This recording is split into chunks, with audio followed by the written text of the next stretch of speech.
Baik, hari ini kita akan memulai kuliah untuk sesi UAS. Sebelumnya saya ingin memperkenalkan diri terlebih dahulu karena sebelumnya belum mengisi kelas ini.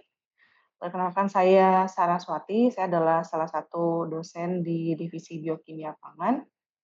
Sebelumnya saya sempat mengajar biokimia molekuler pangan juga, tapi hanya di kelas K3 di sesi UTS.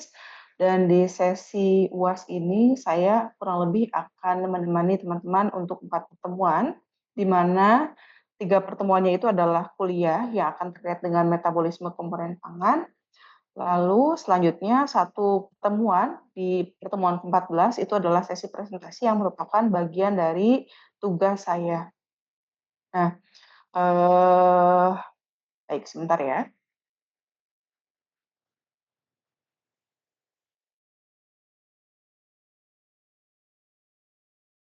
Oke. Sebelum saya mulai perkuliahan, saya akan share dulu tugas yang sudah ada di kontrak kuliah ya, bahwa nanti akan ada satu tugas dari saya, dan tugasnya sebetulnya hanya presentasi saja, begitu. Tapi saya akan share dulu, akan sampaikan. Jadi tugasnya itu adalah journal club. Jadi teman-teman nanti akan membaca hanya satu jurnal saja, tetapi tentunya untuk memahami satu jurnal mungkin teman-teman perlu mengeksplor beberapa jurnal yang digunakan dalam citasi dalam jurnal tersebut. Jadi tugasnya adalah teman-teman membaca jurnal, tapi jurnalnya harus dalam bentuk research paper atau minimal meta analisis. Jadi bukan jurnal review. Adapun ruang lingkup topik jurnal yang perlu teman-teman pelajari itu bisa mencakup pertama, metabolisme komponen pangan secara umum, misalnya glikolisis, siklus Krebs, transport elektron dan metabolisme asam lemak. Saya yakin bahwa pertemuan pengetahuan mengenai metabolisme komponen pangan kan sudah sangat old school lah ya, sudah ada sejak dulu. Tapi ini lebih bagaimana penelitian-penelitian masa kini ini mengeksplor lebih jauh mengenai proses ini dan dikaitkan dengan berbagai fenomena yang terjadi saat ini. Lalu misalnya contohnya mempelajari pengaruh konsumsi suatu pangan atau misalnya konsumsi bioaktif atau senyawa toksik terhadap metabolisme dalam tubuh, di mana metabolisme ini dilihat dari segi misalnya proses glikolisisnya kah, siklus Krebsnya, transport elektronnya, atau metabolisme asam lemaknya. Lalu bisa juga mencakup pengaruh pola diet terhadap metabolisme dalam tubuh.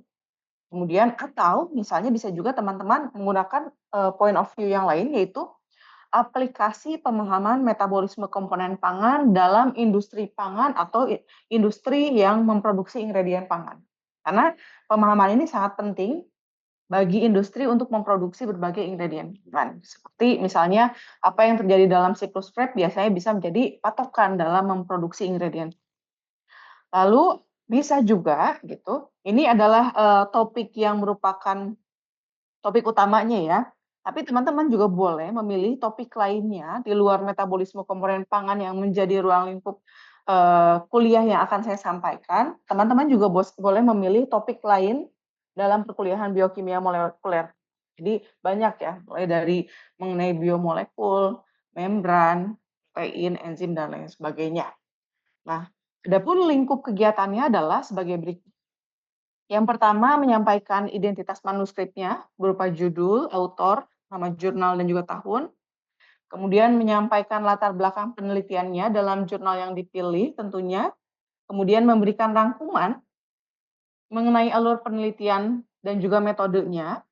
Lalu menyampaikan hasil pembahasan dan kesimpulan penelitian dan juga menyampaikan take home message-nya dari jurnal tersebut apa dan apa relevansinya dengan biokimia molekuler pangan ataupun kehidupan sehari-hari.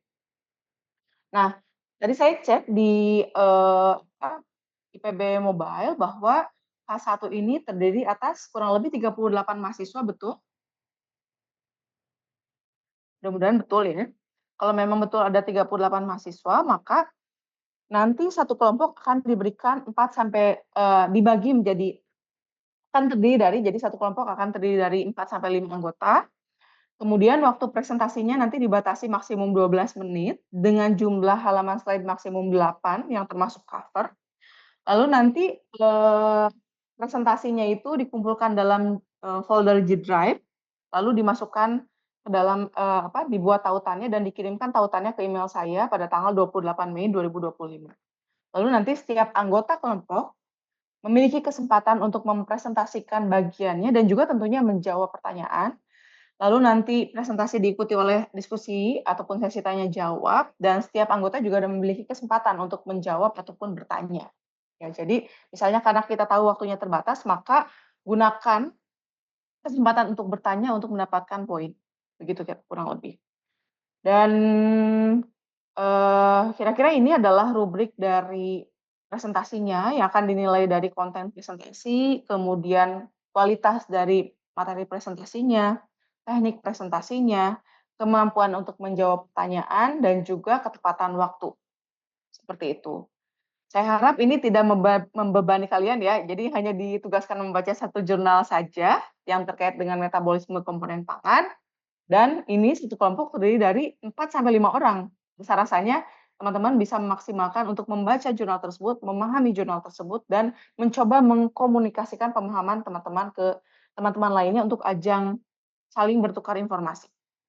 Begitu kira-kira. Apakah ada pertanyaan terkait tugas?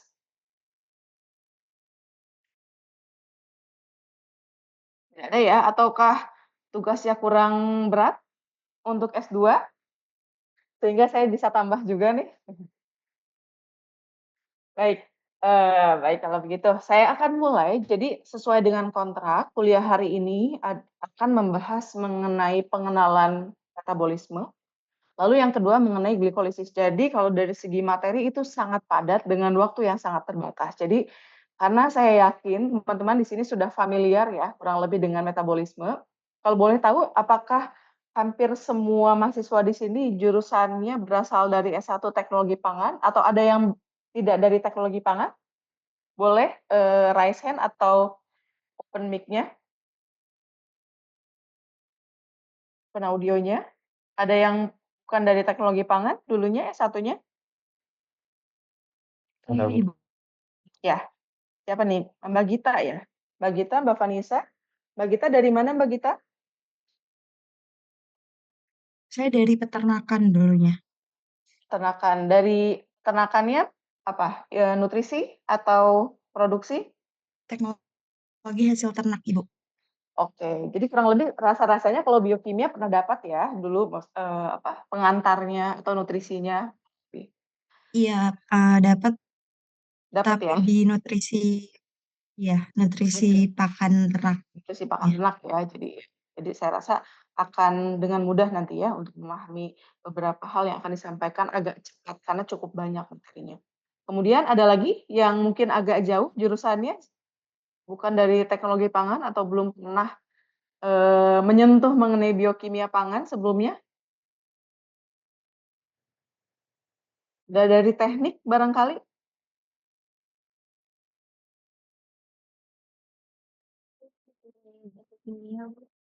Oh, dari kimia ya? Mbak Vanessa dari kimia. Ya, saya rasa juga mungkin kimia juga pernah mendapatkan dasar dari biokimia pangan. Jadi, ini saya mendapat concern ya, teman-teman ini ternyata memang sudah punya dasar. Jadi harapannya dengan padatnya materi yang akan disampaikan ini, saya tidak perlu untuk, membahas secara detail lagi, tapi kalaupun diperlukan mohon untuk menyampaikan ya, misalnya, memerlukan pemahaman lebih mendalam gitu, mohon untuk, tidak sungkan untuk bertanya.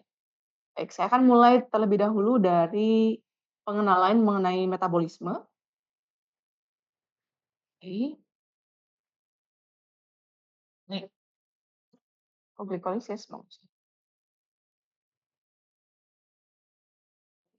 Oke.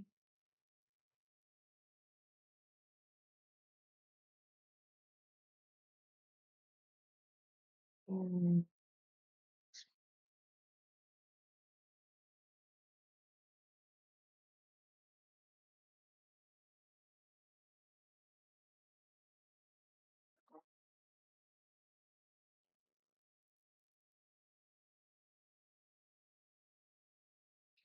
akan mulai dengan pengenalan metabolisme terlebih dahulu. Jadi materi ini sebetulnya disusun oleh guru besar kita.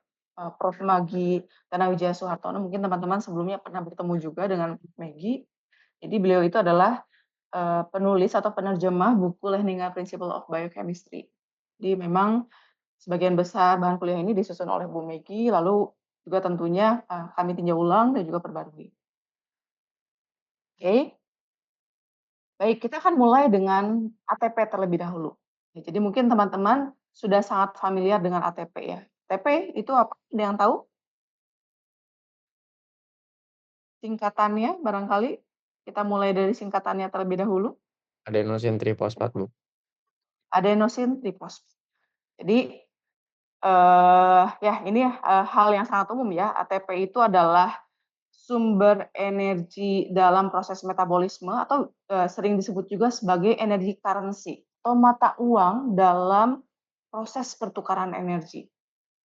Itu ATP memegang peranan penting dalam proses metabolisme dan kita ini adalah suatu informasi bahwa jumlah ATP di dalam tubuh kita itu ternyata terbatas. Berapa? Ternyata hanya sekitar untuk bobot umum itu sekitar 100 gram saja di dalam tubuh.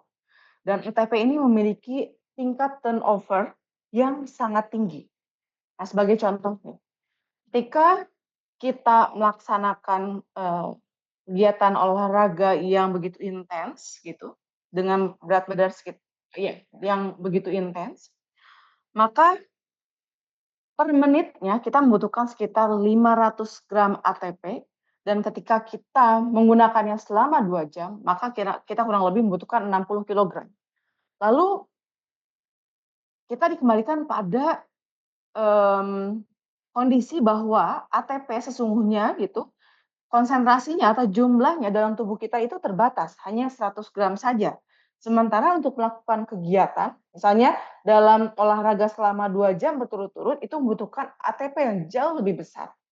Ini menunjukkan bahwa ATP di sini berperan hanya sebagai intermediate saja, sebagai energi currency saja, sebagai mata uang pertukaran energi. Sebetulnya energi itu sendiri berasal dari berbagai simpanan energi yang kita punya di dalam tubuh. Bisa dalam bentuk lemak, bisa dalam bentuk protein, ataupun karbohidrat. Nah, maka kita bisa melihat di sini, meskipun kadar sebenarnya ATP di dalam tubuh itu kita rendah, sementara kita tahu faktanya bahwa kebutuhan ATP kita itu sangat tinggi, maka metabolisme dari ATP itu sendiri memegang peranan penting dalam proses metabolisme. Nah, mungkin pertama kali kita mengenal ATP itu adalah dari proses ini, proses oksidasi glukosa, di mana ini merupakan proses respirasi ya, di mana glukosa dioksidasi secara sempurna dengan keberadaan oksigen, kemudian diubah menjadi produk yang memiliki tingkat stabilitas lebih tinggi dibandingkan glukosa, yaitu karbon dioksida dan juga H2O. Dan pada proses oksidasi ini, maka akan dihasilkan energi yang dikonversi menjadi ATP. Nah, kemudian ATP ini nantinya di dalam tubuh kita digunakan untuk menjaga homeostasis, untuk pergerakan, untuk proses transportatif. Transportatif di sini adalah bagaimana mineral dari dan ke dalam sel itu ditransportasikan dengan melawan gradien dari si konsentrasi mineral tersebut. Maka kita membutuhkan ATP di sini. Atau misalnya biosintesis. Kita tahu bahwa tubuh kita disusun oleh berbagai macam makromolekul dan itu didapatkan dari makanan. Makanan kita dapatkan dalam bentuk makromolekul juga kan ya. Kemudian makanan ini mengandung protein, karbohidrat, lemak yang terdegradasi ataupun yang dicerna di dalam tubuh kita menjadi simpel. Kemudian molekul simpel ini mengapa dia harus dicerna menjadi simpel atau sederhana? Karena dia butuh untuk diserap oleh sel usus. Karena sel usus itu sifatnya spesifik, dia hanya bisa menyerap senyawa-senyawa yang sudah sederhana. Begitu. Kemudian nanti senyawa sederhana ini menjadi building block dalam menyusun kembali lagi makromolekul yang dapat menyusun struktur tubuh kita. Dan dalam proses tersebut maka ATP digunakan, perlu input ATP. Itu ATP juga digunakan untuk amplifikasi sinyal. Sinyal ini untuk merespon berbagai stimulasi lingkungan. Nah, kemudian Ketika ATP digunakan, ATP itu digunakan dalam bentuk energi, di mana ATP dihidrolisis terlebih dahulu dengan keberadaan air menjadi ADP. Kemudian dalam proses hidrolisis ini, maka energi dihasilkan atau dirilis, di mana energi ini dimanfaatkan untuk proses pergerakan, transport aktif, ataupun biosintesis. Lalu apa yang terjadi dengan ADP? ADP perlu untuk di-recovery secara cepat menjadi ATP lagi untuk mengembalikan konsentrasinya seperti awal, yaitu tadi di dalam tubuh ada 100 gram ATP.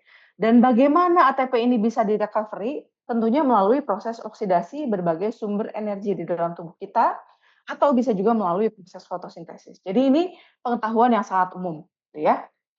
Nah, ada beberapa hal yang perlu kita ketahui juga ya, bahwa semua benda hidup atau sel hidup di dunia ini membutuhkan energi tentunya. Mengapa? Karena kita itu kan sebetulnya ini, mungkin teman-teman pernah mendengar ya, nanti juga kita akan membahas mengenai hukum termodinamika. Di mana hukum termodinamika kedua itu menyebutkan bahwa dunia ini itu cenderung menuju ke ketidakteraturan. Nah, bagaimana kita mengambil analoginya ke dalam tubuh kita? Ambil yang unit terkecil terlebih dahulu, sel. Kita tahu sel itu tersusun atas berbagai organel yang rapih, begitu ya. Organelnya rapi, ada apa? Ada apa saja di dalam sel? Ada inti sel, ada membran, ada badan Golgi dan lain sebagainya. Dan itu tersusun oleh protein, oleh lemak, oleh karbohidrat dan lain sebagainya. Tapi kita tahu bahwa dunia ini cenderung kepada ketidakteraturan. Dunia ini cenderung kepada kehancuran. Artinya apa? Artinya sel ini memiliki waktu, memiliki kurun waktu untuk mengalami degradasi kembali. Dapat mengalami kerusakan karena proses yang terjadi dalam sel itu sendiri. Karena sel ingin memaintain kondisinya, maka ATP diproduksi dari proses degradasi makromolekul. Artinya apa? Artinya makromolekul yang terdapat pada komponen sel perlu untuk dipecah. Dan inilah yang menunjukkan bahwa ada kecenderungan menuju ketidakteraturan dalam sel ini. Tetapi karena kita hidup dalam sistem yang terbuka, di mana kita bisa mendapatkan suplai energi dari luar, maka apa yang terjadi? Maka sel ini bisa mempertahankan keteraturannya dengan mendapatkan suplai energi secara kontinu dari luar. Dengan cara makan, dengan proses pencernaan, akhirnya makromolekul yang tadinya didegradasi untuk memproduksi ATP, di mana ATP ini penting untuk menjaga homeostasis, itu bisa di-recover kembali dari proses makan tadi. Nah, tadi ya, sehingga tadi, dari pembahasan tadi kita tahu bahwa makromolekul itu memegang peranan penting dalam menghasilkan energi. Dan kita tahu ada 3 jenis makromolekul yang penting untuk menghasilkan energi. Apa saja? Pertama, karbohidrat. Tidak semua karbohidrat bisa menghasilkan energi. Apa jenis karbohidrat yang bisa menghasilkan energi? Ada yang tahu? Ada yang ingin mencoba merimain lagi teman-temannya? Jadi ada 3 jenis makromolekul ya, yang bisa menghasilkan energi. Tadi ada karbohidrat, ada lemak, ada protein, tapi tidak semua jenis karbohidrat itu bisa menghasilkan energi. Barangkali saya akan memanggil siapa ya di sini ya? Sabrina. Sabrina, apakah ada di sana?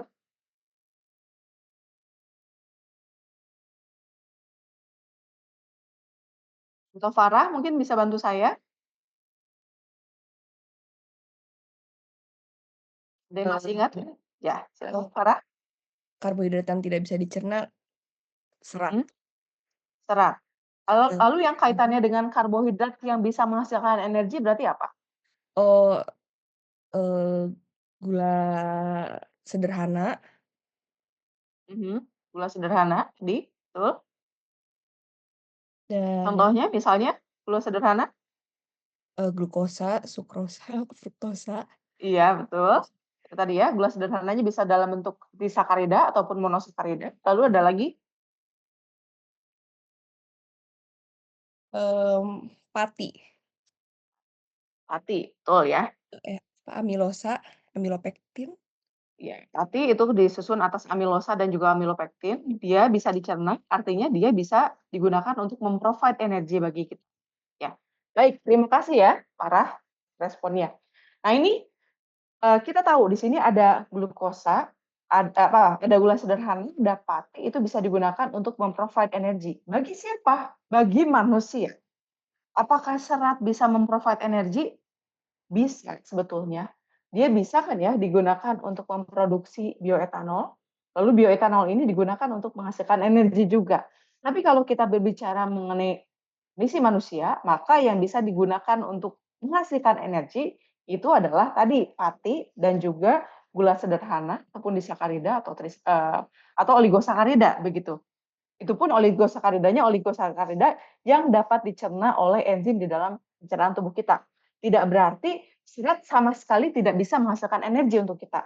Serat juga bisa menghasilkan energi untuk tubuh kita sepanjang serat ini nanti masuk ke dalam kolon, kemudian nanti difermentasi oleh bakteri, kemudian nanti dia bisa menghasilkan misalnya short chain fatty acid.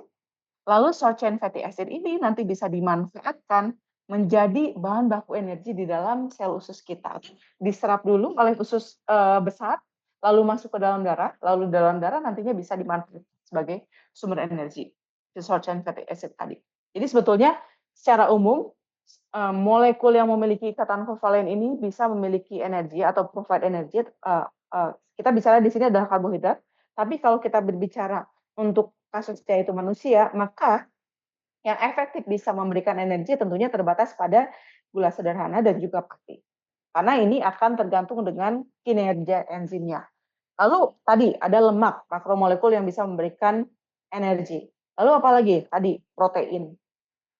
Kemudian energi ini sendiri apa sih? Ini kita ingin mengingatkan kembali hal-hal yang dasar. Energi adalah kemampuan untuk bisa menghasilkan kerja. Kemudian energi itu sesungguhnya terdiri atas dua bentuk, yaitu energi kinetik dan juga energi potensial. Nah, energi potensial itu apa? Kalau kaitannya kita berbicara mengenai komponen makromolekul, nah energi potensial dalam komponen makromolekul itu berada dalam bentuk ikatan kimia. Bisa itu ikatan kovalen, bisa dalam bentuk ikatan hidrogen, atau interaksi elektrostatik. Dia memiliki energi potensial tertentu yang ketika dia dipecah begitu, dirilis atau dioksidasi, dia bisa merilis energi yang bisa diubah misalnya menjadi energi kinetik, menjadi gerakan, menjadi transfer elektron dan lain sebagainya. Hey, ini gambaran tadi ya mengenai energi potensial, bagaimana energi potensial ini bisa di-convert menjadi energi kinetik, begitu. Nah, di sini ya gambarannya ada orang yang akan diving, dia ada di atas, itu dia memiliki energi potensial. Kemudian ketika dia diving gitu atau meluncur ke bawah, dia mengkonvert energi potensialnya menjadi energi kinetik. Lalu ketika dia ada di bawah, tentunya energi potensialnya itu rendah. Dan ketika dia akan pindah ke atas untuk bisa memiliki sejumlah energi potensial tertentu, dia membutuhkan movement, muscle movement. Artinya apa? Di sini butuh input energi untuk bisa memiliki energi potensial. Nah, analogi ini bisa dijadikan analogi sederhana dalam memahami apa yang terjadi dalam reaksi biokimia di dalam tubuh kita. Oke? Nah, sekarang kita akan berbicara mengenai aliran energi. Berdasarkan hukum termodinamika 5, kita tahu bahwa energi, ada yang tahu hukum termodinamika 1? Ada yang masih ingat?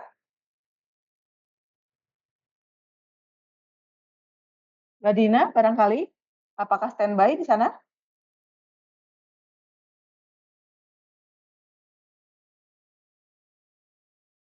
Baik.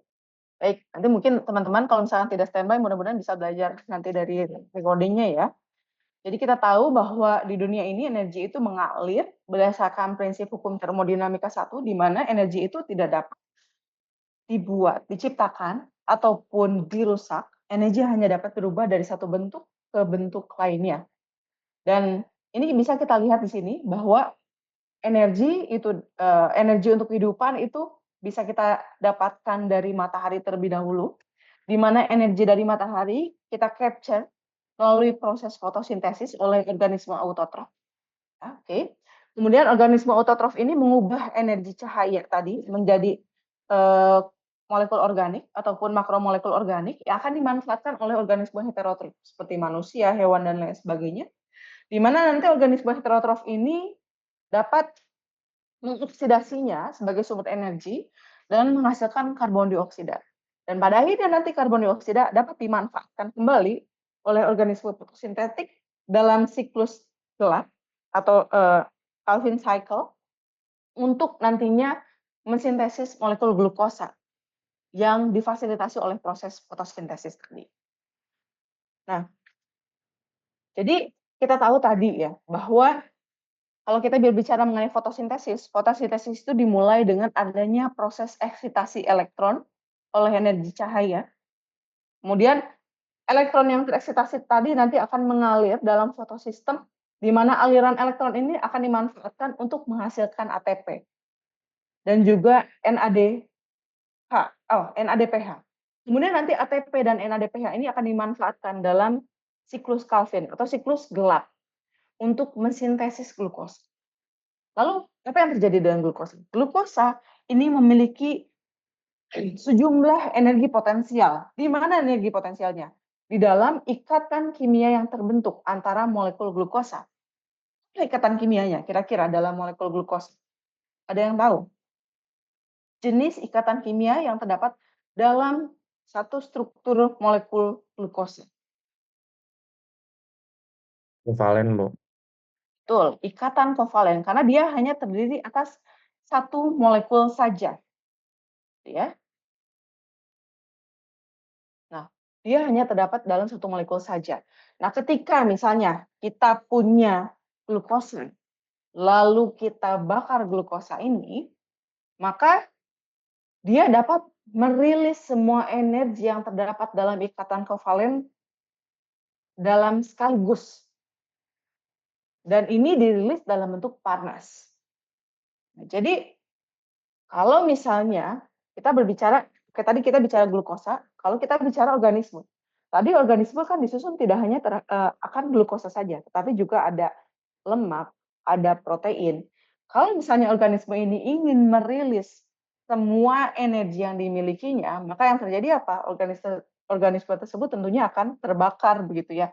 Karena nanti semua energinya itu dirilis secara sempurna. Tapi yang terjadi tidak demikian ya. Yang terjadi energi dihasilkan dari makromolekul itu atau komponen makromolekul itu secara bertahap. Dari proses glikolisis misalnya, masuk ke dalam proses dekarboksilasi virufat. Lalu masuk ke dalam siklus asam sitrat. Dikeluarkan step by step.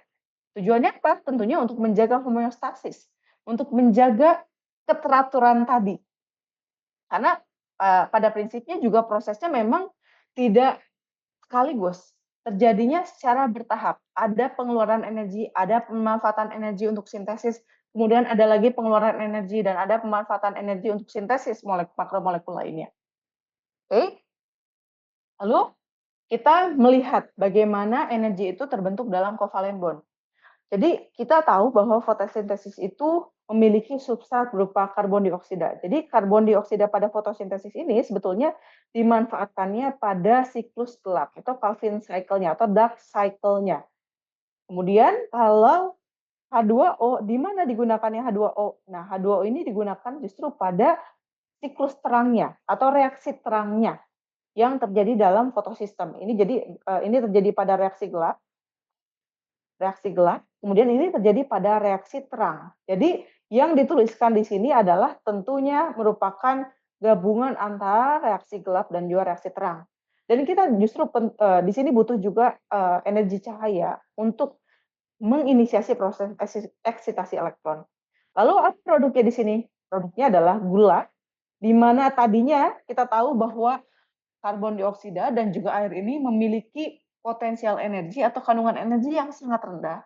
Tapi dengan adanya bantuan energi cahaya, dia akan digunakan sebagai backbone atau substrat bagi pembentukan ikatan kovalen dalam molekul glukosa. Oke. Dan sebagai produk dari reaksi ini maka dihasilkan oksigen. Oksigen ini dari mana hasilnya? Ini tentunya dari proses reaksi terang juga. Jadi oksigen dan air juga dari proses reaksi terang. Oke. Nah, kemudian kita lihat apa lagi? Kebutuhan energi yang dibutuhkan dalam proses fotosintesis ini adalah sekitar 3.000 sampai 7.000 kilokalori. Namun, ketika kita mengoksidasi satu molekul glukosa di dalam sel, dia tentunya akan menghasilkan produk yang berkebalikan dengan proses fotosintesis, yaitu karbon dioksida dan juga air, dan juga menghasilkan energi, dan energi yang dirilis per satu molekul glukosa itu hanya 686 kilokalori. Jadi tidak sampai kemampuan 10% dari proses fotosintesis tadi. Nah, artinya apa? Artinya di sini menunjukkan bahwa banyak energi atau kelebihan energi yang hilang sebagai panas dalam sistem ini. Dan energi ini bukan betul-betul hilang, tapi hanya pindah dari satu sistem ke sistem lainnya. Dan ini menunjukkan adanya kecenderungan hukum termodinamika 2, di mana apa? Tadi kan sebetulnya bahwa hukum termodinamika 2 itu menunjukkan bahwa dunia ini cenderung menuju kepada ketidakteraturan. Dalam kata lain, ini menunjukkan bahwa efisiensi perubahan energi, kan tadi dalam hukum termodinamika pertama bahwa energi tidak dapat diubah ataupun tidak dapat diciptakan ataupun dirusak, dia hanya dapat diubah dari satu bentuk ke bentuk lainnya. Tapi pada hukum termodinamika 2, proses konversi ini biasanya tidak mencapai efisiensi 100%. Karena tadi ada kecenderungan untuk menuju ketidakteraturan, ada kecenderungan untuk loss menjadi panas. Oke, maka kita coba untuk summarize lagi atau merecap lagi mengenai hukum termodinamika. Hukum termodinamika pertama itu adalah energi tidak dapat diciptakan ataupun diubah. Maka energi yang ada di dalam suatu sistem itu hanya bisa ditransformasikan dari satu bentuk ke bentuk lainnya. Oke, lalu hukum termodinamika 2 yang menyatakan bahwa efisiensi dari transformasi energi itu selalu tidak mencapai 100%, maka semua proses itu cenderung untuk kehilangan energi yang biasanya diubah dalam bentuk panas dan sifatnya not reversible, kecuali sistemnya tadi nanti bisa di-supply kembali, diubah kembali heat-nya, gitu ya. Oke, nah untuk yang hukum termodinamika pertama kita tahu melalui berbagai analogi, misalnya bagaimana listrik itu bisa diubah menjadi panas, bagaimana panas ini bisa diubah menjadi uap, uap itu bisa digunakan untuk diubah menjadi energi kinetik untuk menggerakkan piston, kemudian nanti piston ini bisa menggerakkan turbin, kemudian akhirnya menghasilkan energi cahaya misalnya. Lalu yang second law ini bahwa tadi ya, second law ini bahwa proses konversi energi itu tidak sepenuhnya menghasilkan efisiensi 100%. Jadi energi itu cenderung untuk mengalir dari bentuk terkonsentrasi menuju bentuk yang menyebar atau menuju ketidakteraturan. Begitu. Jadi karena tadi sebetulnya hukum termodinamika kedua ini terkait dengan kecenderungan dunia menuju ketidakteraturan. Hal yang paling simpel saja. Bayangkan kalian punya kamar yang rapi begitu, tapi by the time pada akhirnya kamar ini menjadi acak-acakan begitu ya. Karena kita cenderung menuju ketidakteraturan yang memiliki yang di mana ketidakteraturan itu sebetulnya memiliki kestabilan. Contohnya apa? Rebahan. Rebahan itu stabil gitu ya. Tapi kan tidak teratur itu ya, rebahan itu. Nah, untuk membuat kamar kita menjadi lebih rapih lagi, kita butuh input energi kan ya. Kita butuh bekerja untuk merapikan kembali berbagai barang yang sudah terserak gitu. Nah, kondisi tadi ruangan yang cenderung kepada ketidakteraturan ini menunjukkan adanya kecenderungan dunia yang menuju ketidakteraturan tadi, di mana ketidakteraturan ini diindikasikan atau digambarkan sebagai entropi. Dan entropi ini sifatnya cenderung meningkat, jadi ketidakteraturan itu cenderung meningkat, dan dunia ini tentunya akan menuju ke hancuran dengan adanya hukum termodinamika kedua. Baik, nah, di sini kan ya bahwa ini gambaran bagaimana hukum termodinamika 1 dan kedua, di mana tadi di sini ada citah yang memakan mangsanya, yang menyimpan berbagai makromolekul begitu ya, chemical energy. Lalu citah ini berlari dan mengubah energi ini menjadi gerakan melalui proses respirasi, tapi tadi prosesnya ini tidak 100% efisien konversinya, sehingga ada panas yang hilang di sini, kemudian ada energi yang digunakan untuk menggerakkan ototnya. Lalu apa yang disebut sebagai ketidakteraturan, apa yang disebut sebagai stabil tadi? Tadi energi kimia yang merupakan tersusun atas molekul yang begitu teratur oleh ikatan kovalen, itu dia menjadi terdegradasi menjadi sesuatu yang tidak teratur. Apa ini? Panas misalnya yang sifatnya mobile, menjadi karbon dioksida yang sifatnya mobile, dan juga H2O yang sifatnya mobile. Tapi karena sifat CO2 dan H2O ini energinya rendah, maka dia cenderung stabil. Dia cenderung tidak terdegradasi lagi menjadi senyawa lainnya. Oke, ini gambarannya bagaimana movement toward equilibrium. Bagaimana kita cenderung menuju ketidakteraturan, di mana ketidakteraturan ini sebenarnya merupakan suatu keseimbangan atau suatu hal yang diinginkan atau favorable. Jadi tadi ada molekul yang sifatnya teratur, glukosa misalnya tersusun atas ikatan kovalen, lalu dia dioksidasi menjadi karbon dioksida dan juga H2O yang sifatnya bisa diffusing, bisa move yang sifatnya labil dalam ruangan. Tetapi dia tidak bisa didegradasi lagi menjadi senyawa yang lainnya. Sehingga kondisi ketidakteraturan ini sebetulnya kondisi yang equilibrium. Dan proses ini cenderung diinginkan di dunia. Begitu. Nah, kemudian, so what's this got to do with? Ini ya. Jadi setelah kita mengetahui konsep mengenai hukum termodinamika tadi, ada hukum termodinamika pertama dan juga kedua, lalu kita tahu bahwa semua aspek dalam kehidupan ini itu tidak terlepas dari reaksi biokimia, dan reaksi biokimia ini tidak terlepas dari kebutuhan energi, maka kita perlu tahu dasar dari bagaimana energi ini dibutuhkan untuk melakukan kerja dalam suatu reaksi kimia. Dan biasanya energi yang digunakan untuk melakukan kerja dalam suatu reaksi kimia itu dinyatakan dalam bentuk energi bebas yang dinotasikan dengan G atau Gibbs free energy di sini.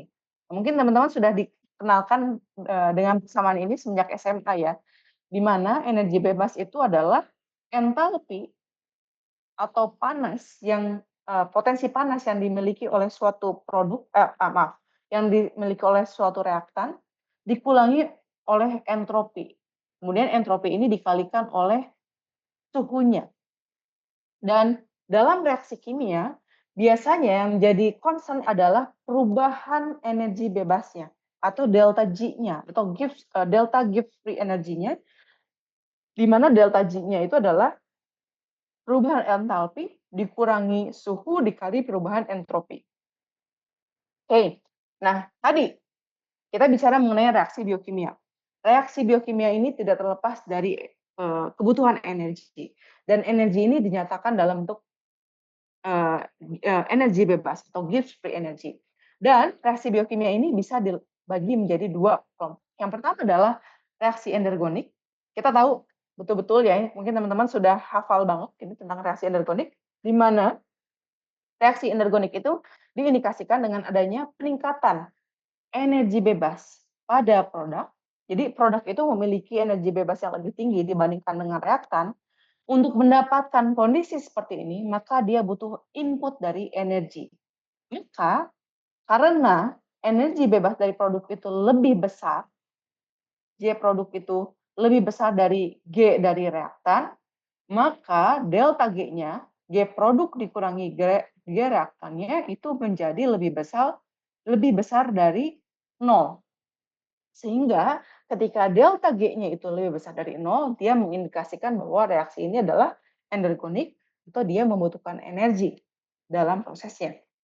Oke, Kebalikannya ada reaksi eksergonik, itu reaksi yang diindikasikan dengan adanya penurunan energi bebas yang dimiliki oleh produk jika dibandingkan dengan reaktan. Artinya apa?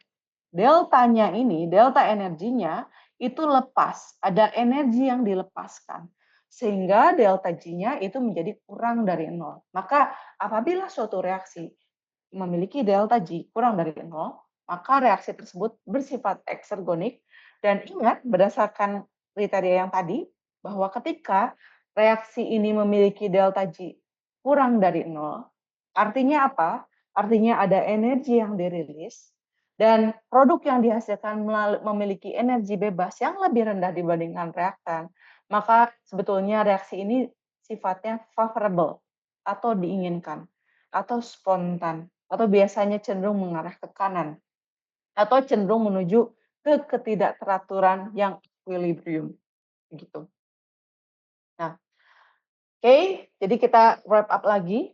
Bagaimana kita menghitung Gibbs free energy? Itu adalah delta G, yaitu delta H atau perubahan dalam entalpi atau energi ikatan atau bond energy dikurangi absolute temperature dikali perubahan dalam entropi. Oke. Lalu kita coba lihat beberapa kriteria dari exergonic sama endergonic reaction. Exergonic reaction itu ditandai tadi ya dengan adanya penurunan Gibbs free energy. Oke. Kemudian ada peningkatan stabilitas. Karena kenapa? Karena produknya berada pada kondisi atau state di mana dia energi bebasnya itu rendah. Jadi kalau energi bebasnya rendah, berarti artinya dia tidak berubah menjadi apa-apa lagi kan ya. Dia stabil di lingkungan. Lalu reaksi ini spontan, lalu sifatnya downhill, kemudian itu menuju kepada keseimbangan yang diinginkan, dan biasanya diikuti dengan adanya produksi ATP. Dan exergonic reaction itu berkaitan dengan proses katabolisme. Oke?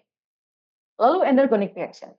Endergonic reaction itu ditandai dengan adanya peningkatan dalam Gibbs free energy atau dengan delta G yang sifatnya positif. Dengan adanya peningkatan Gibbs free energy jika dibandingkan dengan reaktan, maka artinya apa? Artinya butuh ada input energi. Nah, ketika seperti ini, maka indikasi lainnya adalah adanya penurunan stabilitas. Mengapa? Karena ini tadi, produknya memiliki tingkat energi yang lebih tinggi. Jika seperti ini, meskipun secara struktur dia teratur ya secara struktur, tetapi dia tidak stabil karena ada kecenderungan untuk dia terdegradasi menjadi bentuk yang memiliki jumlah energi bebas yang lebih rendah, yang lebih stabil di lingkungan. Kemudian sifat proses atau reaksi ini adalah tidak spontan, uphill, kemudian gerakannya itu menjauhi equilibrium atau keseimbangan, dan diikuti dengan adanya penggunaan ATP. Dan maka reaksi endergonik ini seringkali dikaitkan dengan proses anabolisme. Oke, dan apa kaitannya dengan metabolisme? Oke, nah di sini kita tahu bahwa proses katabolisme dari makromolekul ini disebut sebagai reaksi eksergonik karena dia mengubah makromolekul yang memiliki energi potensial yang tinggi menjadi beberapa molekul dengan energi potensial yang rendah, yang mana dia cenderung stabil di lingkungan, gitu. Dan dalam proses ini dia akan menghasilkan energi yang dapat dimanfaatkan dalam proses anabolisme sebagai input untuk meningkatkan status energi bebas dari asam amino simple atau asam amino sederhana yang memiliki energi bebas rendah menjadi protein yang memiliki energi bebas atau energi potensial yang lebih tinggi dengan adanya input dari ATP. Itu kira-kira. Dan kira-kira proses yang terjadi selama reaksi biokimia itu tidak sepenuhnya misalnya dalam suatu proses katabolisme glikolisis itu tidak semua prosesnya itu step by step-nya sifatnya eksergonik semua. Barangkali ada yang sifatnya endergonik juga. Tapi semua proses itu pada akhirnya dijumlahkan dan akan mendapatkan kecenderungan apakah reaksi keseluruhan ini sifatnya eksergonik ataupun energonik. Oke. Dan ini juga hal yang penting, jadi reaksi biokimia yang terjadi di dalam tubuh juga seringkali membutuhkan adanya aktivasi energi terlebih dahulu. Jadi kalau tadi kan simpelnya gambarannya, misalnya ada reaktan dengan energi tinggi, misalnya glukosa begitu ya, dia diubah menjadi CO2 dan H2O yang memiliki tingkat energi yang lebih rendah. Gampangnya simpelnya gini ya, ada perubahan energi tadi, delta G-nya menjadi negatif. Ada energi yang dirilis di sini. Tetapi kenyataannya ketika glukosa akan diubah menjadi karbon dioksida, dia perlu diaktifasi terlebih dahulu untuk bisa diproses lebih lanjut. Dan proses aktivasi ini tentunya membutuhkan suatu komponen yang dapat menurunkan aktivasi energi. Apa itu? Yaitu enzim. Jadi meskipun reaksi kimia ini memiliki delta G-nya itu negatif, di dalam sistem sel, dia tidak serta-merta otomatis dia menuju kepada produk. Dia tidak serta-merta reaksinya itu spontan dan menuju kepada ke arah kanan, ke arah produk. Ada yang namanya aktivasi energi yang perlu untuk dilewati terlebih dahulu. Nah, aktivasi energi ini bisa bisa di-resolve itu dengan keberadaan enzim. Nah, dengan keberadaan enzim, dia menurunkan aktivasi energi, kemudian akhirnya dia mensuksesikan reaksi selanjutnya yang dapat menghasilkan produk. Kira-kira seperti itu. Oke, itu tadi ya. Kita akhirnya tahu dari sini mengenai apa itu delta G, itu adalah perubahan energi bebas dalam reaksi. Delta G itu ada yang sifatnya kurang dari 0, ada yang lebih dari 0, dan ada yang sama dengan 0. Kalau kurang dari 0, maka reaksinya kalau dalam reaksi kimia cenderung kemana? Ke kanan atau ke kiri? Ini sesuai di sini ya, cenderung ke kanan. Kalau delta G-nya lebih dari 0, maka reaksi cenderung ke kiri. Oke. Dan ini, jadi delta G itu yang terjadi dalam sel itu disebut sebagai aktual delta G atau perubahan aktual energi bebas, yang dimana nilainya itu akan sangat tergantung sama konsentrasi dari reaktan dan juga produk. Jadi ini hanya sebagai informasi saja ya, bahwa nilai delta G yang mungkin teman-teman nanti akan temukan dalam berbagai reaksi biokimia itu dihitung berdasarkan rumus ini, yaitu standar Gibbs free energy. Ya. Standar Gibbs free energy itu adalah standar energi bebas atau standar perubahan energi bebas yang terjadi dalam suatu reaksi kimia pada pH 7, pada konsentrasi reaktan dan produk masing-masing 1 molar, pada tekanan 1 atmosfer dan suhu 25 derajat Celcius. Dan jika ada perubahan pada suhu, kemudian pada konsentrasi reaktan dan juga produk, pada kenyataannya kan tidak semuanya 1 molar reaktan dan produk di dalam sel, maka ada yang namanya aktual delta G. Oke. Oke, kemudian selain itu kita juga mengenal ada istilah equilibrium constant. Apa itu? Yaitu rasio yang menunjukkan perbandingan antara konsentrasi produk terhadap reaktan. Oke. Ketika konsentrasi produk lebih tinggi daripada reaktan, maka equilibrium konstannya yang digunakan dalam perhitungan delta G ini akan lebih dari 1. Nah, ketika equilibrium konstan atau konstanta equilibrium lebih dari 1, maka ini mengindikasikan bahwa reaksinya cenderung spontan atau memiliki delta G yang negatif. Jadi, kalau di sini delta G-nya itu lebih dari 1, maka hasil nilai Len-nya itu pasti lebih dari 1 juga. Maka pada akhirnya dengan adanya nilai negatif di sini, nilai delta G, delta G, standar Gibbs free energy-nya akan menjadi negatif. Tapi ketika nilai konstanta equilibrium-nya itu kurang dari 1, maka pada akhirnya hasilnya ini menjadi positif. Oke, ini adalah beberapa konstanta fisik yang penting dalam ilmu termodinamika. Ya. Nah, ini menunjukkan kepada teman-teman bagaimana hubungan antara konstanta equilibrium tadi. Apa itu konstanta equilibrium? Itu adalah konstanta yang menunjukkan rasio antara produk dan juga reaktan dalam suatu reaksi kimia.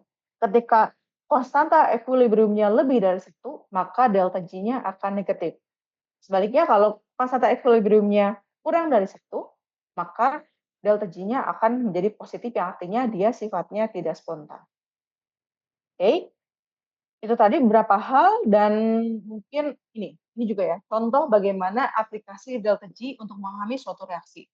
Jadi ini adalah salah satu reaksi yang terjadi dalam glikolisis di mana terdiri atas 2 subreaksi.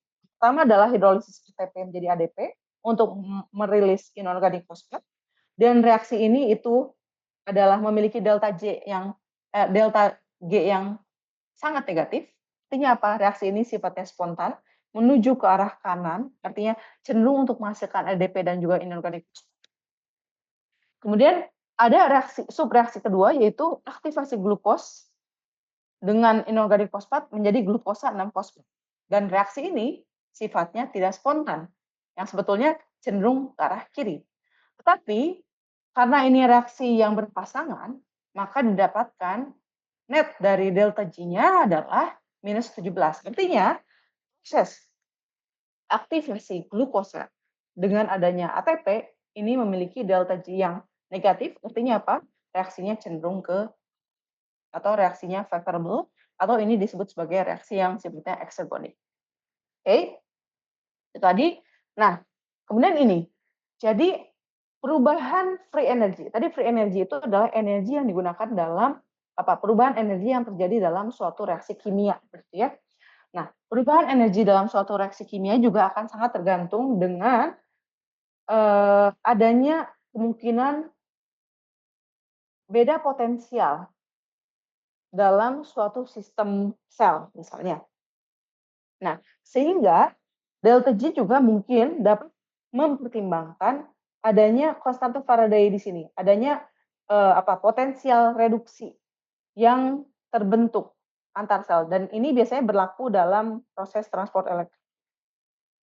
Oke, ini adalah summary dari bagaimana reaksi eksergonik dan energonik itu terjadi dalam proses metabolisme. Reaksi eksergonik ditandai dengan warna merah, sementara reaksi energonik ditandai dengan warna biru. Lalu kita lihat di sini ATP ya tadi yang merupakan energi currency di dalam tubuh, merupakan molekul yang memegang peranan penting dalam tubuh. Ternyata kalau kita melihat proses, jadi gambar ini itu menunjukkan ranking beberapa molekul yang mengandung fosfat dalam menghidrolisis fosfatnya yang ditunjukkan dengan nilai delta G-nya. Jadi proses hidrolisis ATP menjadi turunannya itu memiliki delta G yang sebetulnya lebih rendah dibandingkan fosfoenol piruvit, bifosfogliserat, dan fosfokreatin. Tapi dia lebih tinggi dibandingkan senyawa glukos 6-fosfat dan juga gliserol fosfat. Artinya apa? Artinya ATP ini berada di pertengahan. Kenapa dia ada di pertengahan? Dia penting karena dia itu terlibat dalam proses metabolisme yang melibatkan proses anabolisme dan juga katabolisme, maka dia di sini berperan sebagai akseptor dan juga donor. Dia berperan sebagai akseptor fosfat dari bifosfogliserat, dari fosfoenol piruvit dan fosfokreatin, tapi dia juga bisa berperan sebagai donor fosfat terhadap glukosa dan juga gliserol. Sehingga menyebabkan dia menjadi senyawa yang versatil, yang menjadi fleksibel, yang sifatnya itu fastly recovered, yang bisa mendonasikan fosfatnya dengan cepat, dan lain sebagainya. Oke, itu kurang lebih pengenalan introduksi terhadap metabolisme. Apakah ada pertanyaan? Sebelum kita mulai pembahasan mengenai glikolisis. Gimana? Apakah ada pertanyaan dari Mbak Zairaini barangkali? Thomas Wildan? Dari saya sudah cukup, Bu. Sudah paham, insya Allah. Sudah paham ya? Mudah-mudahan sudah paham. Nah, tadi ya, diawali dengan background teman-teman yang tentunya sebagian besar dari jurusan teknologi pangan. Baik, saya akan share screen mengenai glikolisis, yang tentunya mungkin teman-teman juga sudah sangat paham tentang ini. Oke. Jadi kita akan berbicara mengenai proses glikolisis.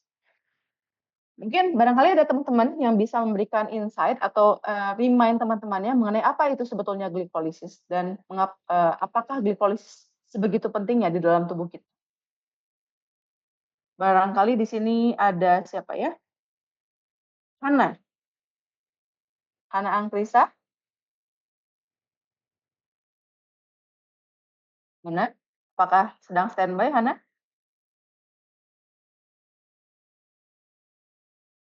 Tidak ada ya Hana ya?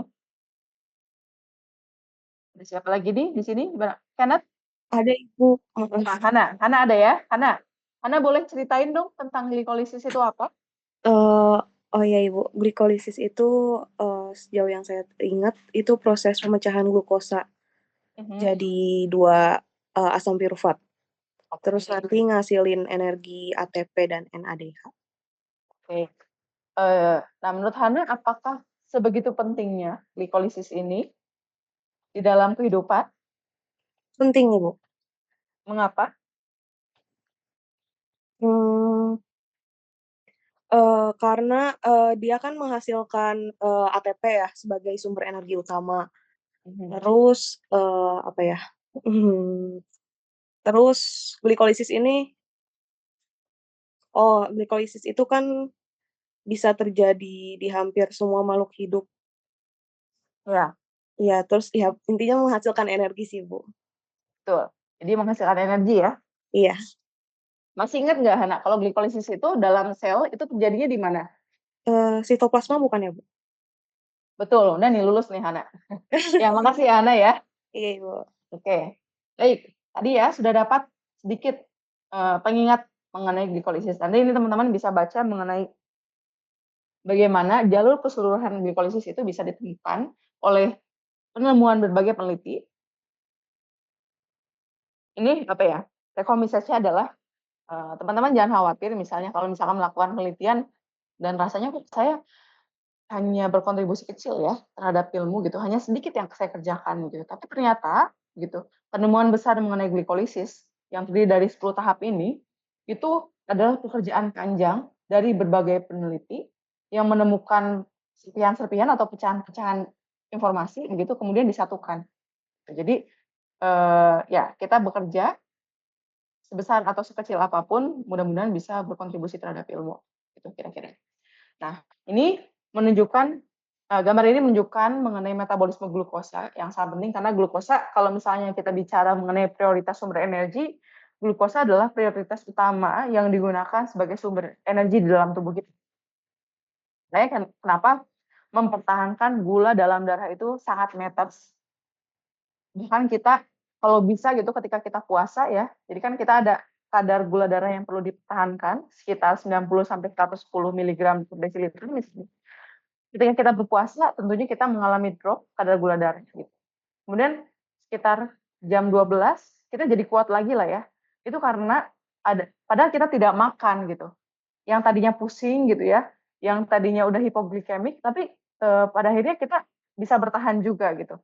Ternyata itu ada proses di mana beberapa makromolekul lainnya yang ada di dalam tubuh, entah itu glikogen, lemak, atau bahkan misalnya protein kalau orangnya sangat kurus begitu ya, diubah jadi glukosa untuk mempertahankan kembali, untuk mengembalikan kembali konsentrasi glukosa ke dalam kondisi homeostasisnya. Jadi ini menunjukkan bahwa glukosa itu sangat penting dalam proses metabolisme. Dia itu juga bisa menjadi titik interkonversi menjadi berbagai makromolekul lainnya di dalam tubuh. Tidak hanya glukosa bisa diubah menjadi lemak, bisa diubah menjadi protein, bisa diubah menjadi, backbone lainnya, bisa diubah menjadi DNA misalnya, sehingga glikolisis menjadi penting tadi, karena dia adalah starting point bagi metabolisme glukosa. Kita lihat di sini, glukosa itu kita dapatkan dari makanan. Tadi kalau kita bicara pencernaan yang terjadi di manusia, dia bisa didapatkan dari gula sederhana atau pati yang sudah dicerna oleh enzim pencernaan kita. Lalu glukosa bisa menembus sel pencernaan kita atau enterosit ya yang gambarnya seperti ini. Saya seringkali menggambarkan enterosit ini karena sangat krusial ya dalam ilmu pangan ya. Jadi enterosit itu bisa menyerap karbohidrat dalam bentuk paling sederhananya, dalam bentuk monomernya, itu glukosa. Gimana caranya? Apakah dia difusi? Tidak. Karena kita tahu bahwa enterosit ini disusun atas membran phospholipid bilayer yang nonpolar. Maka glukosa itu masuk ke dalam sel melalui pintu khusus. Apa itu? Transporter. Jadi pintu khusus bagi glukosa itu transporter yang berupa protein. Glukos transporter. Kemudian nanti glukosa disirkulasikan dalam darah dalam bentuk free, karena dia itu polar, maka dia bisa mengalir dalam darah secara free tanpa transporter khusus. Beda halnya tadi, kalau dia ketika ingin menembus sel enterosit, dia butuh transporter khusus karena sel enterosit di cover sama membran sel yang nonpolar. Tapi ketika dia disirkulasikan dalam darah, dia tidak butuh transporter khusus karena dia sudah polar. Kemudian dia masuk ke dalam sel. Kemudian di dalam sel, dia akan mengalami glikolisis, yaitu perubahan glukosa menjadi piruvit. Oke? Dan ini terjadi di sitoplasma. Apa artinya? Artinya apa? Artinya organisme baik itu anaerob ataupun aerob bisa melangsungkan proses glikolisis karena dia terjadi di sitoplasma.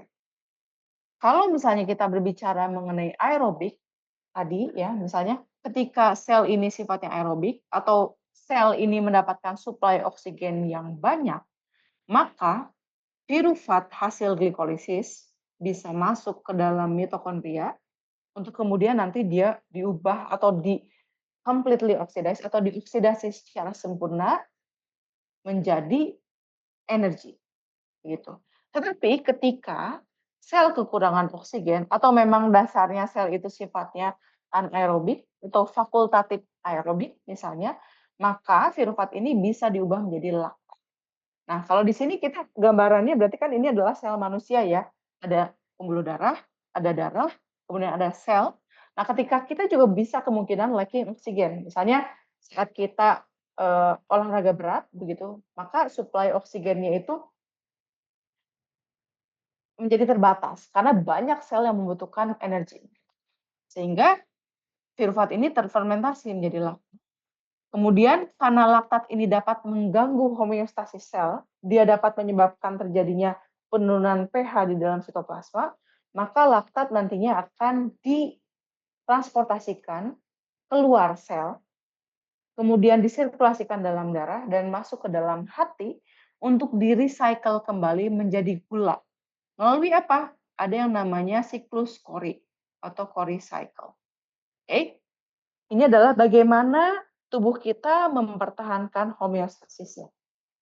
Oke, nah tadi glukosa itu memegang peranan penting tidak hanya sebagai gula tadi ya, gula yang memberikan atau yang mempertahankan konsentrasi gula di dalam darah, tapi juga dia bisa dimanfaatkan sebagai backbone untuk memproduksi gula 5 karbon, misalnya ribos 5 fosfat, yang merupakan komponen utama dalam struktur asam nukleat, DNA, RNA, atau dia juga bisa diubah menjadi glikogen, simpanan gula, atau pati gitu di dalam tanaman.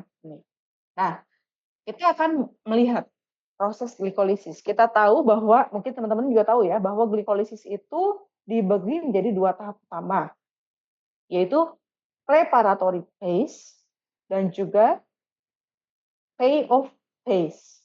Kalau preparatory phase itu ditandai dengan adanya pemanfaatan ATP.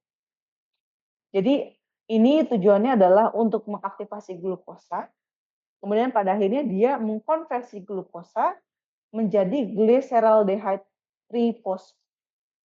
Oke. Nah, lalu apa itu payoff phase? Sesuai namanya payoff, maka di sini ada produksi ATP. Kalau tadi menggunakan ATP, kalau di sini produksi ATP dan juga NADH.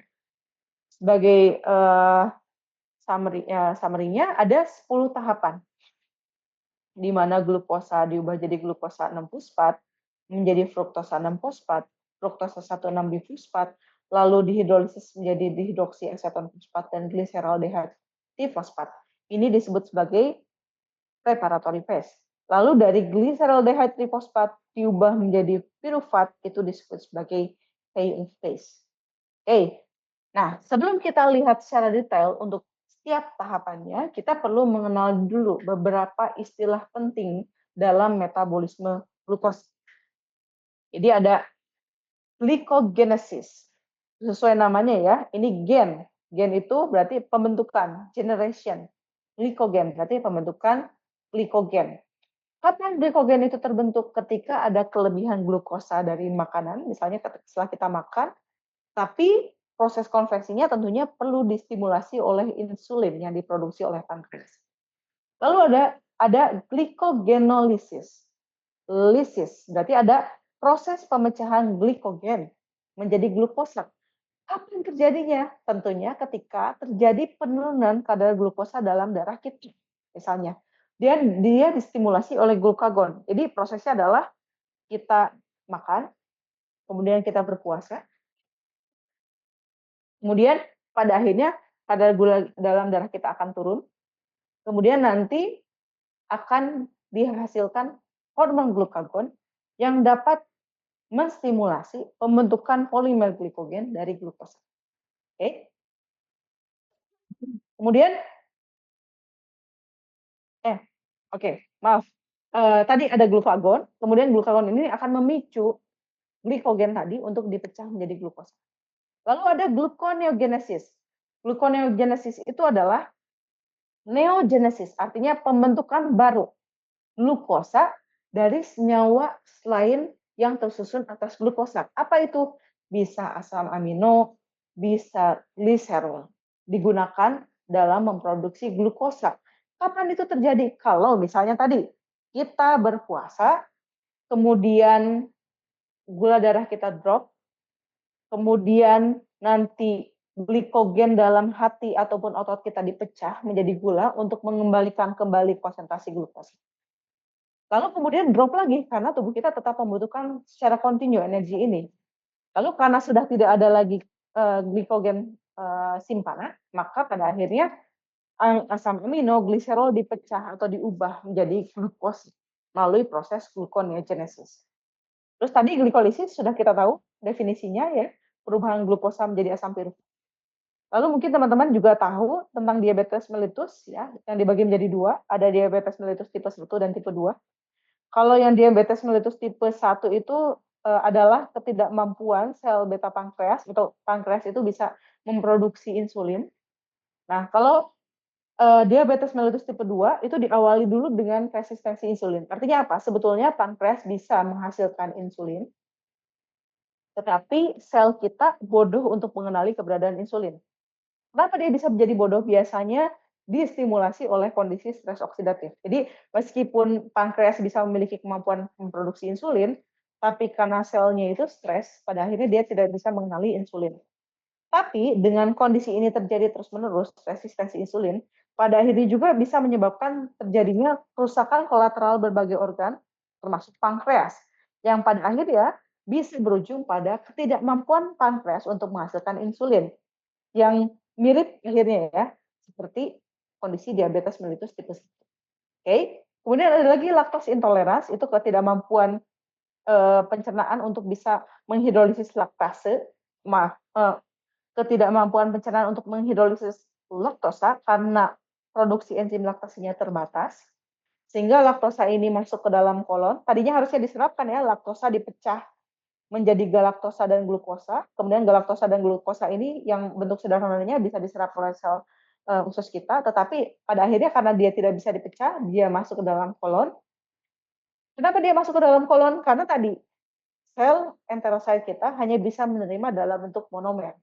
Karena dia dimer, dia masuk ke dalam kolon dan difermentasi oleh mikroflora di sana. Pada akhirnya dia bisa menghasilkan gas yang menimbulkan ketidaknyamanan di dalam saluran pencernaan.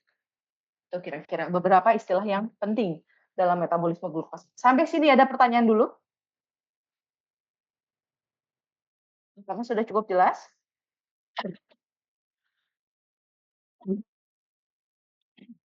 Sudah cukup jelas ya? Baik. Nah, di sini tadi ya, glikolisis ini adalah perubahan glukosa menjadi asam pirufat.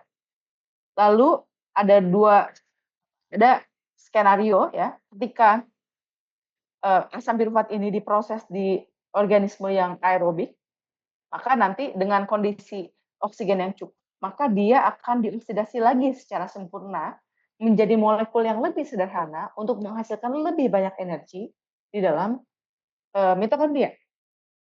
Tetapi ketika glikolisis ini dilanjutkan dengan kondisi yang anaerobik, artinya oksigennya tidak tersedia, gitu, maka yang terjadi adalah proses perubahan asam pirufat menjadi senyawa sederhana lainnya yang tetap bisa menghasilkan energi, tapi apabila dibandingkan dengan proses yang terjadi di mitokondria, jumlah energi yang dihasilkan itu jauh lebih rendah.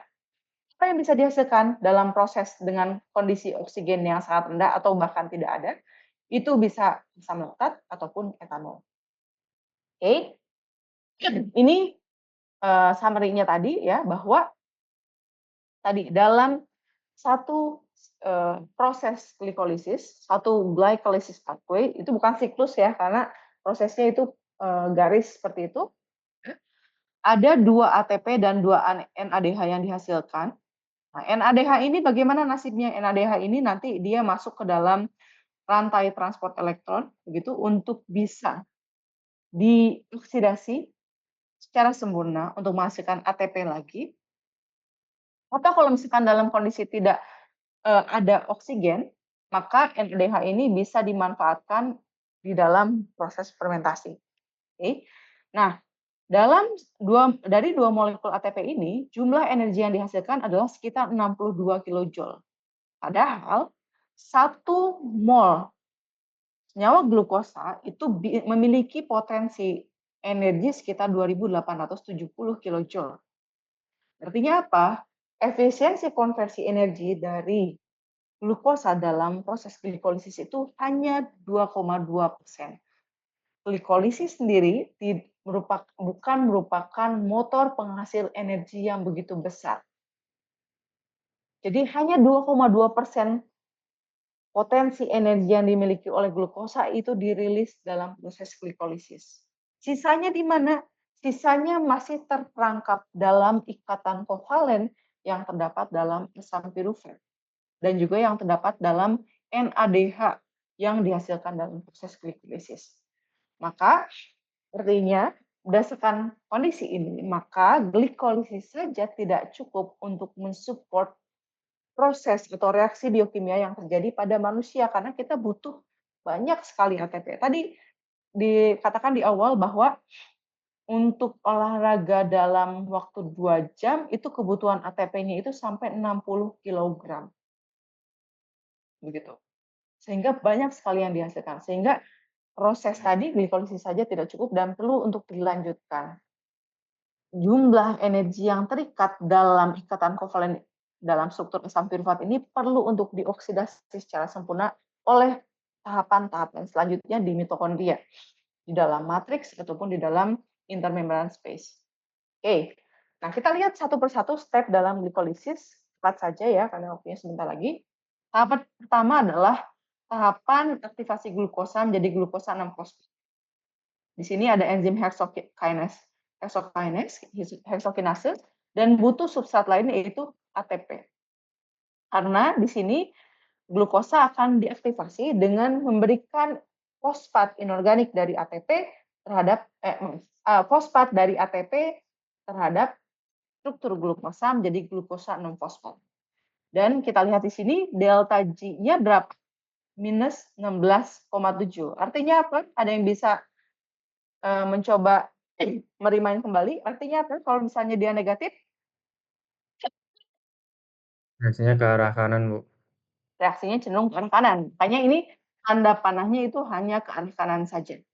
Artinya dia adalah reaksi eksergonik atau favorable atau cenderung diinginkan. Kemudian tahapan kedua, ya, ini yang penting juga.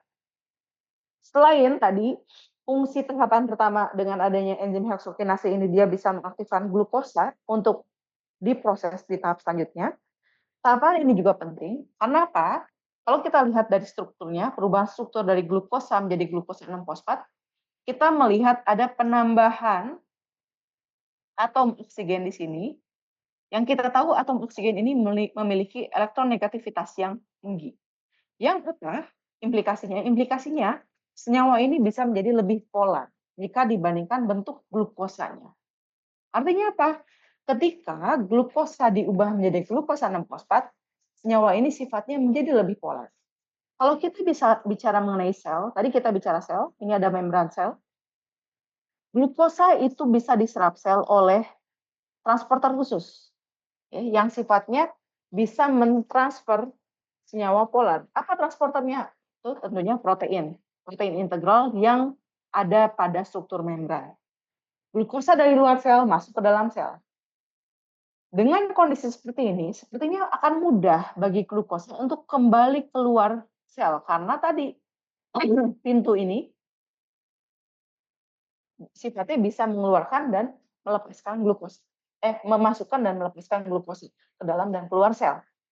Dengan adanya aktivasi glukosa menjadi glukosa 6-fosfat, glukosa 6-fosfat sifatnya bisa menjadi lebih polar. Dengan kondisi ini, maka dia akan terlokalisasi di wilayah sitoplasma dan akan mengkonserv glukosa ini untuk tidak keluar kembali. Oke, jadi selain fungsinya untuk mengaktifasi glukosa, perubahan glukosa menjadi glukosa 6-fosfat tujuannya adalah untuk melokalisasi glukosa di dalam sitoplasma. Oke, lalu dilanjutkan dengan glukosa 6-fosfat menjadi fruktosa 6-fosfat. Kita lihat delta G-nya menuju 0, sekitar 1,7, dan ini ditandai dengan arah panahnya yang ke kanan dan ke kiri. Artinya ini prosesnya menuju kesetimbangan. Enzimnya apa? Fosfoheksosisomerase, karena dia mengubah glukosa 6-fosfat menjadi isomernya, yaitu fruktosa 6-fosfat. Lalu proses selanjutnya adalah perubahan fruktosa 6-fosfat menjadi fruktosa 1,6-bifosfat. Enzimnya fosfofruktokinase, dan delta G-nya itu sangat negatif. Artinya reaksinya cenderung ke kanan, reaksinya spontan, dan irreversible. Ditandai dengan bentuk panah reaksi yang ke kanan seperti ini. Dan dalam reaksi ini dia membutuhkan tambahan ATP lainnya. Mengapa akhirnya reaksi ini masih masuk ke dalam tahapan preparatory phase? Oke, nah kita lihat aktivitas fosfofruktokinase tadi yang mengubah fruktosa 6-fosfat menjadi fruktosa 1,6-bifosfat. Ternyata kecenderungan aktivitas fosfofruktokinase ini berubah dengan konsentrasi ATP yang berbeda. Ada yang mau menginterpretasikan data ini? Ada yang bisa? Pada slide ini? Mbak Tiara barangkali?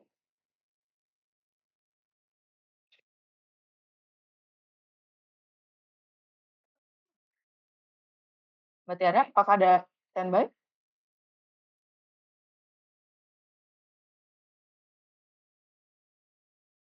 Oke, baik. Jadi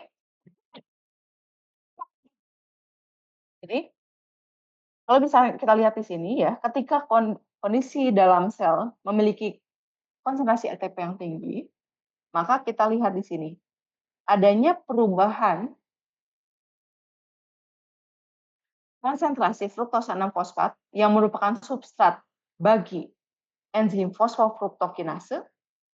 Peningkatan kadar fruktosa 6-fosfat itu juga akan seiring dengan peningkatan aktivitas fosfofruktokinase. Ini kita temukan baik pada kurva dengan konsentrasi ATP yang tinggi maupun ATP yang rendah. Tapi pola kurvanya berbeda. Kalau pada kondisi ATP yang tinggi, kurvanya itu bentuknya sigmoidal. Tapi ketika ATP-nya rendah, maka kurvanya cenderung ada peningkatan aktivitas fosfofruktokinase yang sangat tajam, meskipun peningkatan konsentrasi fruktos 6-fosfatnya itu sedikit. Kita lihat ya. Kalau pada kondisi high ATP, peningkatan ke 0,5 dari 0 ke 0,5 milimolar fruktos 6-fosfat, kita lihat aktivitas enzimnya itu pada kondisi tinggi ATP itu hanya sekitar kurang dari 20. Tapi ketika kondisi ATP-nya itu rendah dengan konsentrasi substrat yang sama yaitu 0,05, aktivitas ATP aktivitas enzimnya itu bisa di atas 40.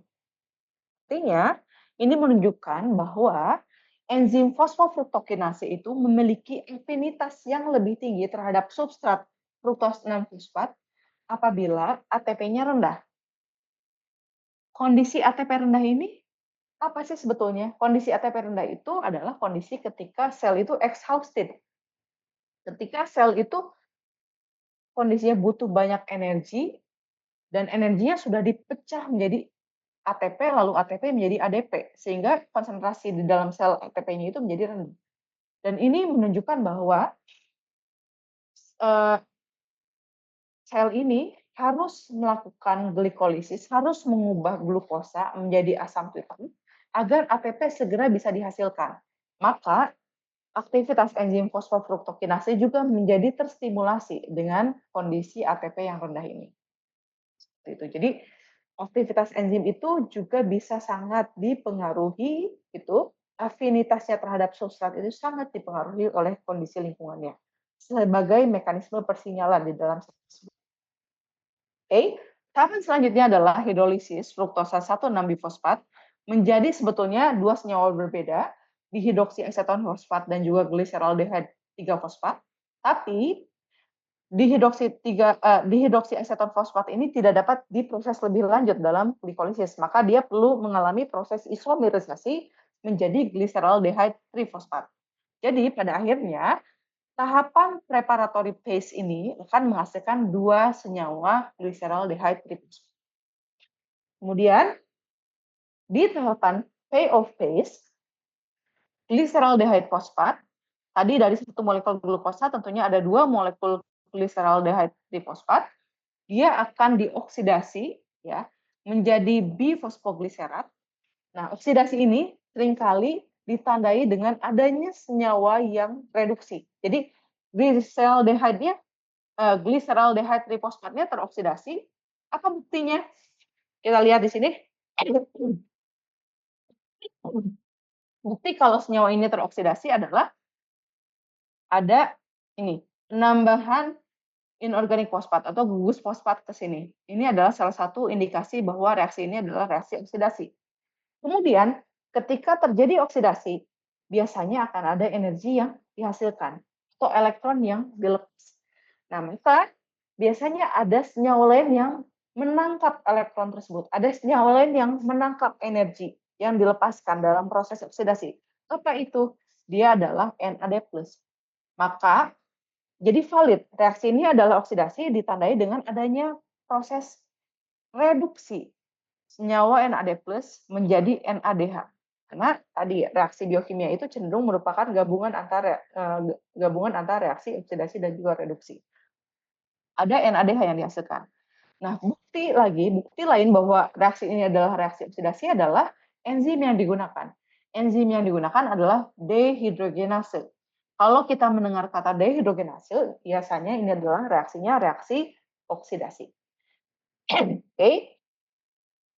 Reaksi lanjutannya, bifosfogliserat diubah menjadi 3-fosfogliserat, 3-fosfogliserat diubah menjadi 2-fosfogliserat, kemudian 2-fosfogliserat diubah menjadi fosfoenol pirufat, kemudian fosfoenol pirufat diubah menjadi pirufat. Dan kita lihat nanti mungkin teman-teman bisa mempelajari bagaimana perubahan struktur kimia yang terjadi pada setiap masing-masing reaksi. Bagaimana teman-teman bisa memahami apakah reaksi ini oksidasi ataupun reduksi bisa dilihat dan juga dari strukturnya. Oke. Nah, tahapan terakhir ini juga kita bisa melihat nilai delta G-nya itu sangat negatif, artinya reaksi ini adalah eksergonik, cenderung ke arah kanan, ditandai dengan arah panah yang satu arah seperti ini, dan di sini juga karena dia adalah reaksinya eksergonik, maka dia cenderung menghasilkan energi dan energinya dalam bentuk ATP di sini. Oke.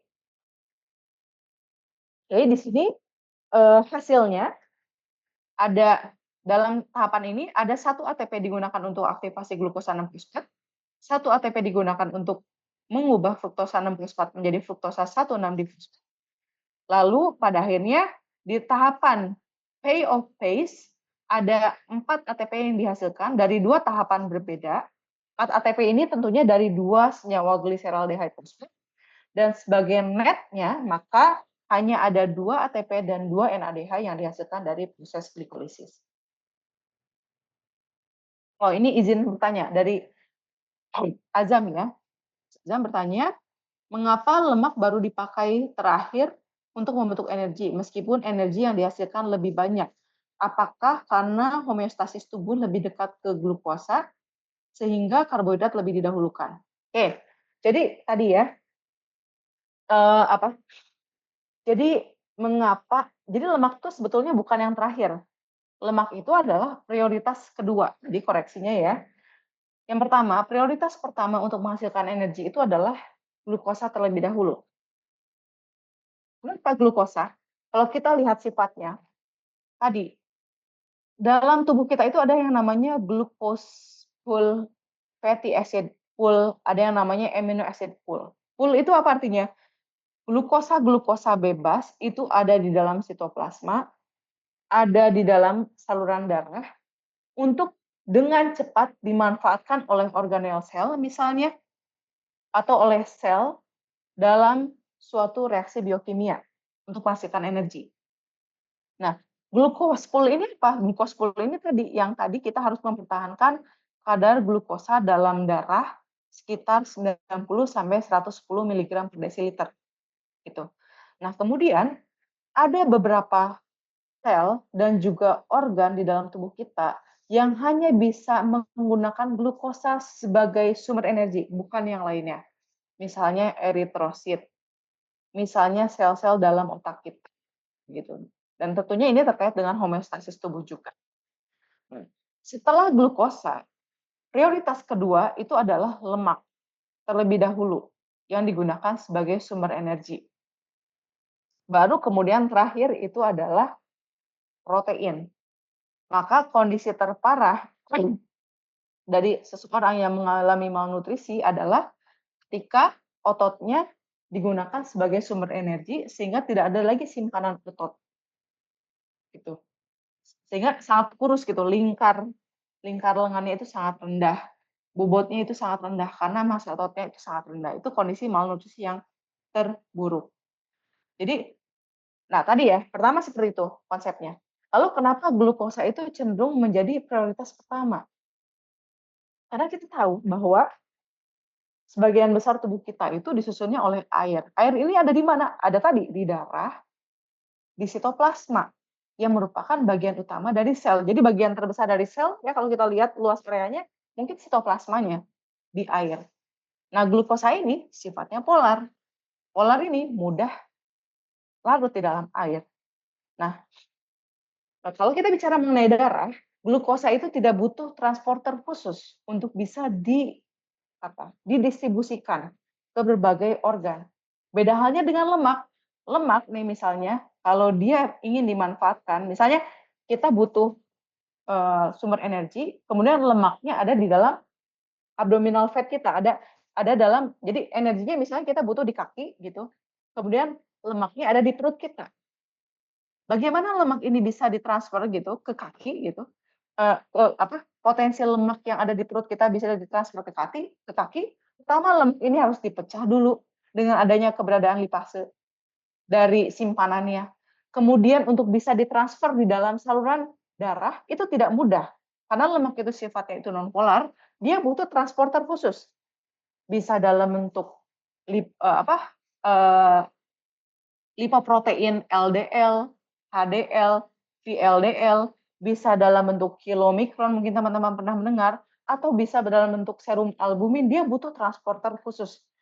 Jadi butuh tambahan kerepotan untuk memanfaatkan lemak sebagai sumber energi jika dibandingkan hanya glukosa saja. Jadi mengapa glukosa bisa menjadi prioritas pertama dalam mensuplai energi. Selain tadi hanya ada beberapa sel ataupun organ yang hanya bisa menggunakan glukosa sebagai sumber energi. Begitu. Bagaimana Mas Azam? Apakah terjawab? Oke. Baik. Nah, kemudian tadi ya, kalau misalnya kondisi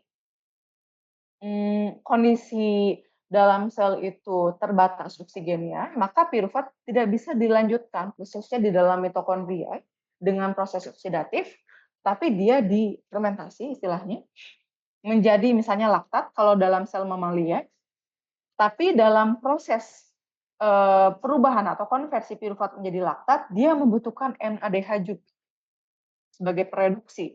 Karena perubahan piruvat menjadi laktat itu membutuhkan enzim laktat dehidrogenase yang merupakan enzim pengoksidasi, dan dia membutuhkan senyawa pereduksi untuk mengoksidasi piruvat menjadi laktat.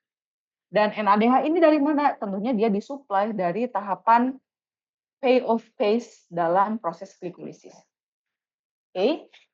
Nah, piruvat juga bisa memiliki fat lain. Misalnya dia diubah menjadi senyawa asetaldehyde ataupun etanol dengan tidak adanya oksigen. Nah, ini ada beberapa fat dari piruvat ya.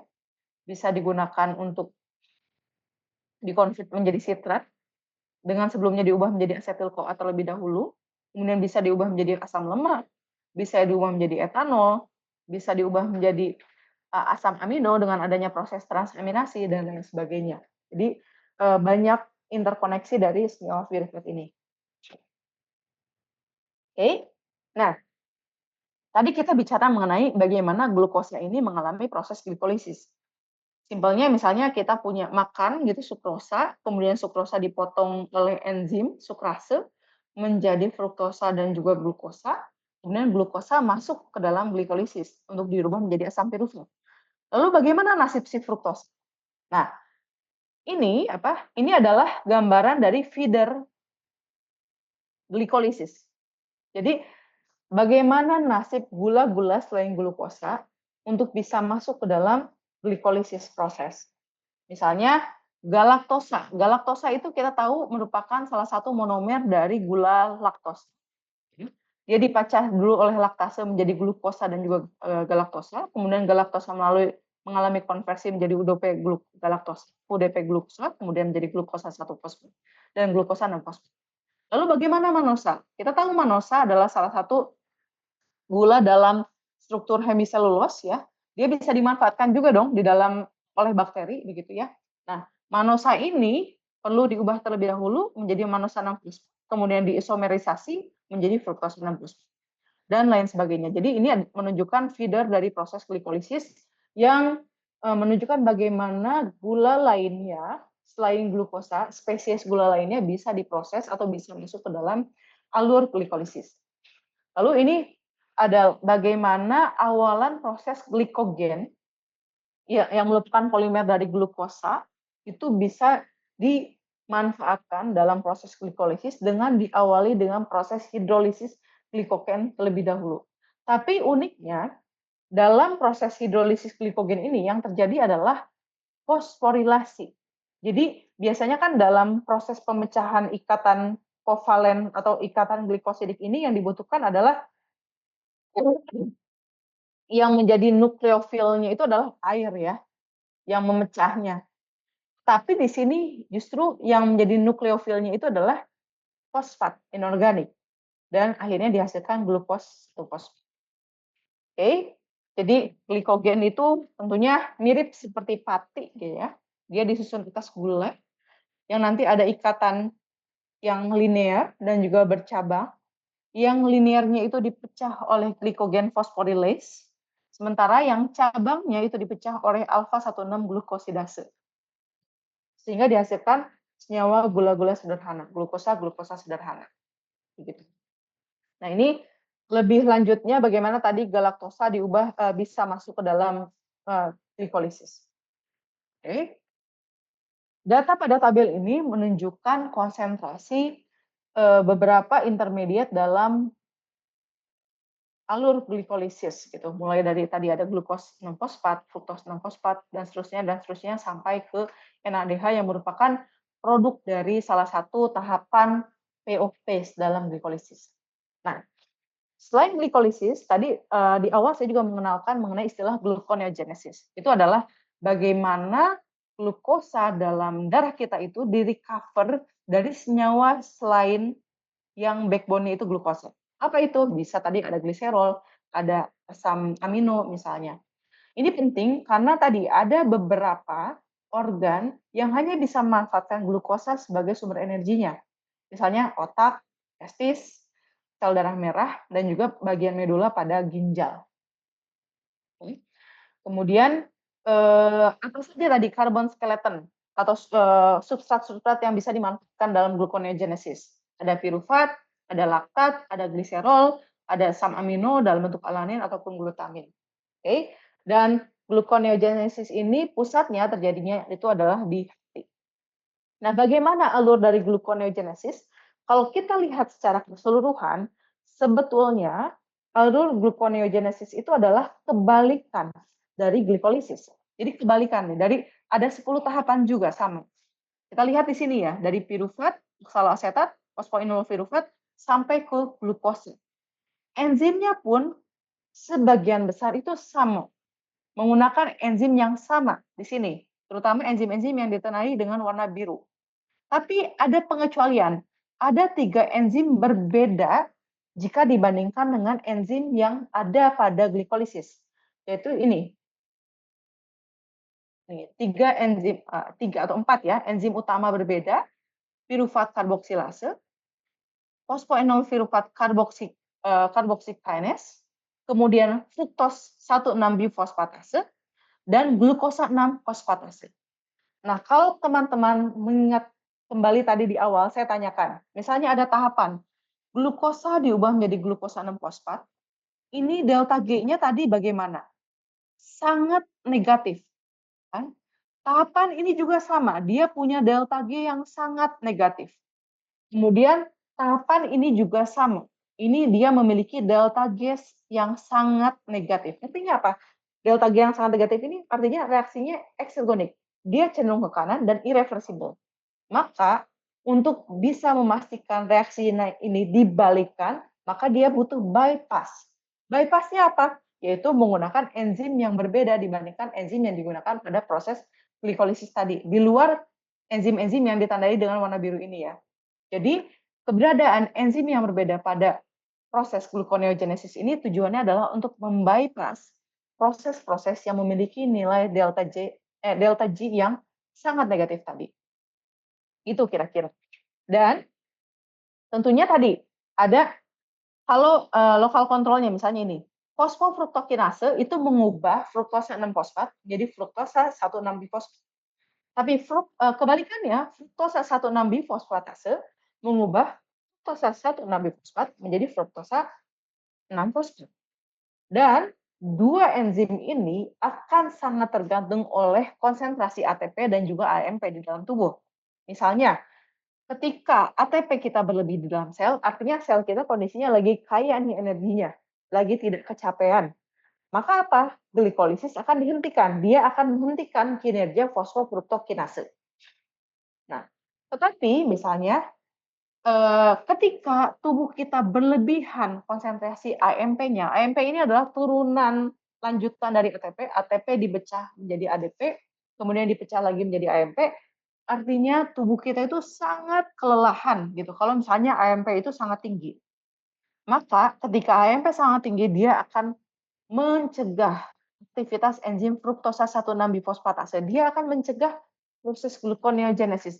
Daripada capek-capek energinya digunakan untuk mengubah misalnya asam amino menjadi glukosa, lebih baik langsung aja asam aminonya diubah, di deaminasi, kemudian masuk ke dalam siklus Krebs, lalu diubah menjadi energi.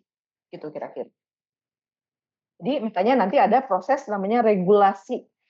Nah, biasanya titik-titik regulasi dalam suatu reaksi biokimia ataupun alur biokimia itu akan ditandai oleh seperti ini. Misalnya ada titik-titik yang memiliki delta G yang sangat negatif, biasanya dia menjadi titik regulasi dan regulasinya diregulasi oleh apa? Oleh berbagai senyawa. Misalnya senyawa-senyawa yang merupakan produk ataupun reaktan dari tahapan selanjutnya biasanya seperti itu.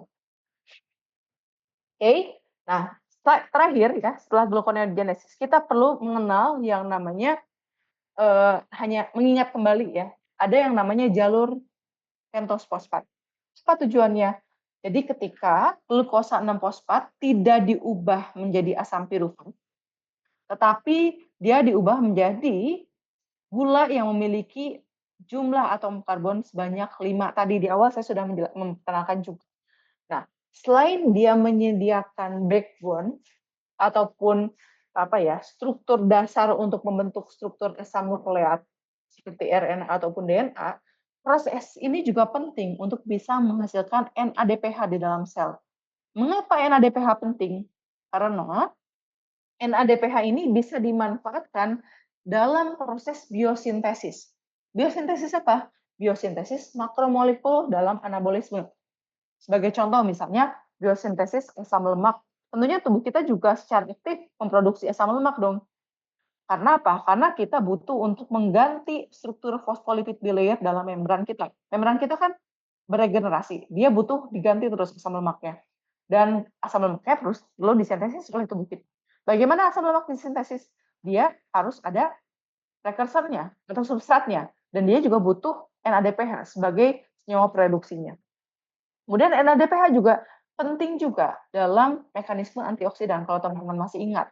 Misalnya dalam kinerja glutatium peroksidase ada keterlibatan NADPH, dan di mana glutatium peroksidase ini sangat penting dalam mekanisme antioksidan. Nah, jalur pentos fosfat juga penting untuk mengubah ribulosa 5-fosfat ataupun gula dengan atom karbon 5 ini menjadi gula-gula lain yang memiliki atom karbon berbeda. Misalnya eritrosa, kemudian fruktosa dan lain sebagainya sebagaimana ditunjukkan di sini. Jadi ada yang gula memiliki 7 atom karbon, 3 atom karbon, 4 atom karbon, dan seterusnya, dan seterusnya. Begitu. Jadi ini primary function dari alur pentosfosfat. Itu untuk menghasilkan NADPH sebagai reducing agent yang penting dalam biosintesis atau dalam sistem antioksidan, menyediakan ribosa 5-fosfat yang penting untuk sintesis asam nukleat, lalu bisa juga untuk memetabolisme gula-gula pentosa atau gula-gula dengan 5 atom karbon dari makanan yang diperoleh dari makanan, kemudian nanti diubah menjadi gula lain dengan jumlah atom karbon berbeda di dalam tubuh kita. Seperti itu kira-kira. Baik, mungkin sampai sini materi hari ini. Kita tadi mengenal pertama sangat dasar sekali, mulai dari hukum termodinamika, reaksi eksergonik energonik, lalu kita mengingat kembali mengenai glikolisis, gluconeogenesis, dan juga jalur pentosfosfat. Ada yang ingin ditanyakan? Oke, ini Azam juga ya nanya lagi. Kalau sel darah merah dan beberapa sel lainnya hanya memanfaatkan glukosa, nanti asam piruvatnya dikemanakan, Bu? Ya tadi, karena dia butuh hanya glukosa, tadi kan glukosa pada akhirnya dia akan mengalami glikolisis. Oke? Kemudian glikolisis ini apa? Mengubah glukosa menjadi asam piruvat. Betul kan ya? Lalu asam piruvat ini, apa yang terjadi? Akan mengalami proses lanjutan kalau oksigennya cukup. Dia akan diubah menjadi asetil-CoA, lalu asetil-CoA masuk ke dalam siklus Krebs. Di siklus Krebs asetil-CoA akan dioksidasi gitu menjadi karbon dioksida.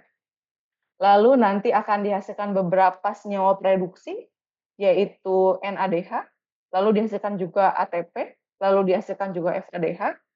ATP bisa langsung digunakan oleh sel. Lalu NADH dan juga FADH akan mengalami proses lebih lanjut untuk dioksidasi secara sempurna di transfer elektron. Di mana terjadinya? Di membran mitokondria, terutama di bagian inner membrannya dan inner membran space-nya. Begitu. Jadi justru digunakan lebih lanjut menjadi piruvat, kemudian piruvatnya menjadi asetil-CoA menjadi NADH, FADH, NADH, FADH nanti menjadi ATP, dioksidasi secara sempurna dalam rantai transfer elektron. Nanti akan dibahas lebih lanjut minggu depan. Bagaimana Azam? Apakah terjawab?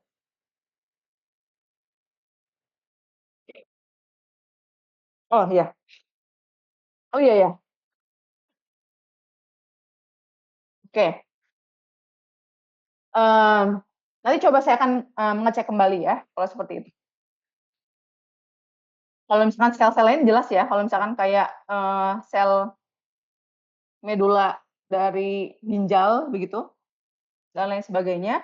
Jadi kurang lebih kalau misalnya dia tidak memiliki mitokondria, maka yang terjadi adalah proses glikolisis saja di situ. Kemudian nanti piruvatnya barangkali diinterkonversi ke sel lainnya yang bisa memanfaatkan lebih lanjut. Sehingga kita bisa memahami di sini bahwa, sel darah merah tadi bukan merupakan pusat dari metabolisme. Ya, saya baru ingat bahwa sel darah merah tadi kan memang dia tidak memiliki mitokondria dan dia kan memang bukan merupakan sel yang merupakan pusat metabolisme. Fungsi utama sel darah merah tadi apa tujuannya, Azam? Ya, untuk transportasi oksigen yang akan digunakan dalam respirasi dan juga dia juga untuk, ya transportasi oksigen karena keberadaan struktur hemoglobin tadi ya, keberadaan ion Fe-nya. Gitu. Tapi piruvatnya kemana? Sepertinya saya harus mengecek kembali. Karena tadi ya, kalau kita ingat lagi bahwa piruvat bukan merupakan pusat metabolisme di dalam tubuh kita. Begitu. Dan bahkan dia regenerasinya butuh dalam situs khusus, yaitu sumsum tulang belakang untuk mengalami regenerasi. Beda dengan sel lainnya yang bisa mengalami regenerasi di tempat dia bernaung. Misalnya sel hati, dia mengalami regenerasi di sel hati, di dalam hati gitu. Sel otot, regenerasinya di mana? Di otot. Yang tentunya distimulasi oleh berbagai hormon. Tapi kalau sel darah, regenerasinya di mana? Di sumsum tulang belakang. Artinya apa? Menunjukkan bahwa memang dia bukan merupakan pusat metabolisme. Begitu. Nanti kita cari sama-sama ya, kira-kira bagaimana metabolisme secara detail pada sel darah merah. Bagaimana? Ya, oke. Baik, terima kasih banyak. Ini atas pertanyaannya juga dan juga perhatiannya. Mohon kalau misalnya ada yang perlu untuk dikoreksi, jangan sungkan untuk mengoreksi. Dan juga mohon apabila ada pertanyaan, jangan sungkan juga untuk bertanya, baik itu di grup atau secara langsung. Ya, kita akan bertemu lagi minggu depan secara offline. Dan saya nanti akan share juga bahan kuliah ini juga tadi guideline untuk tugasnya. Itu ya. Baik, saya akan tutup kuliah hari ini. Assalamualaikum warahmatullahi wabarakatuh.